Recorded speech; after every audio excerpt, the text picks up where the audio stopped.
Assalamualaikum warahmatullahi wabarakatuh. Hai guru hebat di seluruh Indonesia, saya Upita Prananingrum akan menyampaikan aksi nyata yang pertama, yaitu topik Merdeka Belajar, menyebarkan pemahaman Merdeka Belajar. Setelah mempelajari topik Merdeka Belajar, diharapkan kita dapat memahami gagasan, pemahaman gagasan, dan prinsip pendidikan berdasarkan pemikiran Ki Hajar Dewantara. Kemudian yang kedua yaitu pemahaman untuk memfasilitasi murid agar tumbuh sesuai dengan kodratnya. Yang ketiga, penerapan pembelajaran yang memerdekakan murid. Bapak Ibu guru yang hebat, dalam topik Merdeka Belajar terdapat 5 poin modul. Modul pertama, mengenali dan memahami diri sebagai pendidik. Modul kedua, mendidik dan mengajar. Modul 3, mendampingi murid dengan utuh dan menyeluruh.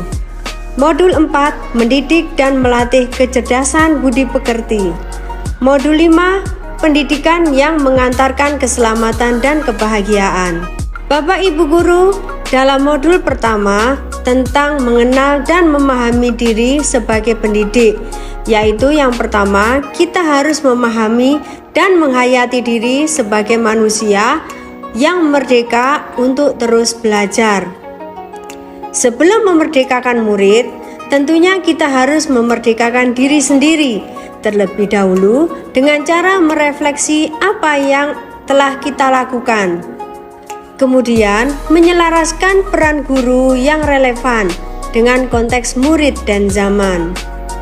Dan yang ketiga yaitu bertutur kata lembut, mendengarkan pendapat, memotivasi untuk gemar dan senang belajar. Lantas, bagaimana mendidik dan mengajar pada kurikulum Merdeka Belajar? Perlu kita ketahui bahwa sistem pengajaran zaman kolonial yang masih kita pakai sampai saat ini perlu kita rubah. Sistem pengajaran tersebut diantaranya yang pertama, meminta murid berdiri di depan kelas saat lalai mengerjakan tugas. Yang kedua, murid duduk rapi menghadap ke depan dengan kelas yang hening. Yang ketiga, melakukan perankingan berdasarkan nilai pengetahuan. Yang keempat, menyeragamkan pembuatan tugas. Yang kelima, memukul murid karena tidak mengerjakan tugas. Selanjutnya yaitu modul 2 tentang mendampingi murid dengan utuh dan menyeluruh. Dalam proses pendampingan terhadap murid, kita harus menyesuaikan dengan kodrat keadaan, yang mana kodrat ini terbagi menjadi 2, yaitu kodrat alam dan kodrat zaman. Kodrat alam berkaitan dengan sifat dan bentuk lingkungan di mana anak berada. Sedangkan kodrat zaman berkaitan dengan isi dan irama, yakni disesuaikan dengan zaman anak tersebut berkembang. Dalam hal ini tidak ada individu yang sama dan zaman selalu bergerak. Menurut Ki Hajar Dewantara, dalam melakukan pembaruan yang terpadu, hendaknya selalu diingat bahwa segala kepentingan anak-anak, baik mengenai hidup diri pribadinya maupun hidup kemasyarakatannya, jangan sampai meninggalkan kepentingan yang berhubungan dengan kodrat keadaan alam maupun zaman. Dalam mendampingi murid, guru juga harus menerapkan azas trikon, yaitu kontinu, konvergen, dan konsentris. Asas trikon dianggap menjadi jawaban yang tepat untuk menuju pembelajaran yang berpihak pada murid. Kontinu yaitu pengembangan yang secara berkesinambungan dilakukan terus-menerus dengan perencanaan yang baik. Konvergen berarti pengembangan yang dilakukan dapat mengambil dari berbagai sumber di luar, bahkan dari praktek pendidikan di luar negeri. Dan konsentris artinya pengembangan pendidikan yang dilakukan harus tetap berdasarkan kepribadian kita sendiri. Dalam implementasi kurikulum Merdeka Belajar, guru hendaknya mendidik dan melatih kecerdasan budi pekerti dengan cara yang pertama, melatih keberanian berpendapat atau olah akal. Yang kedua, mengasah perasaan dan perilaku atau olah akal. Yang ketiga, memunculkan kehendak atau olah karsa.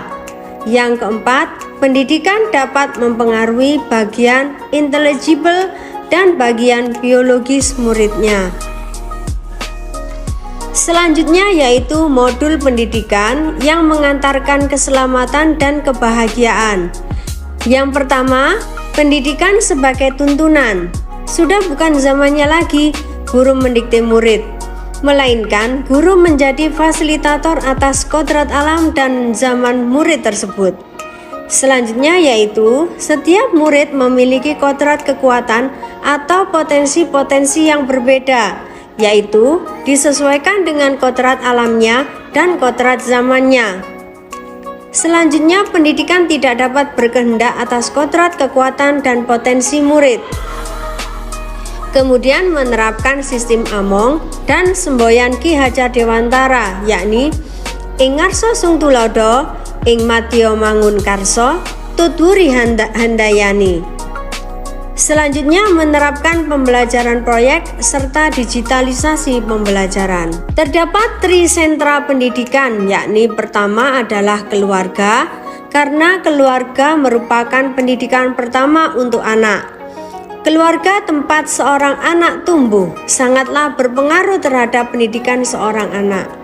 Pendidikan keluarga menjadi dasar pendidikan seorang anak, terutama dalam nilai-nilai agama, bersikap dan berperilaku budi pekerti dan cara pandangnya terhadap segala sesuatu. Yang kedua yakni sekolah. Sekolah adalah rumah kedua bagi anak yang menyediakan pendidikan berbagai ilmu pengetahuan, keterampilan, budaya, dan juga budi pekerti. Selanjutnya adalah masyarakat atau pergerakan pemuda. Pendidikan di lingkungan pemuda dan masyarakat layaknya keluarga dan sekolah sangatlah berpengaruh terhadap pendidikan anak, yakni tentang bagaimana anak itu bergaul dan berteman. Demikianlah aksi nyata topik Merdeka Belajar dari saya. Semoga Bapak Ibu guru di seluruh Indonesia dapat melanjutkan penyebaran pemahaman Merdeka Belajar.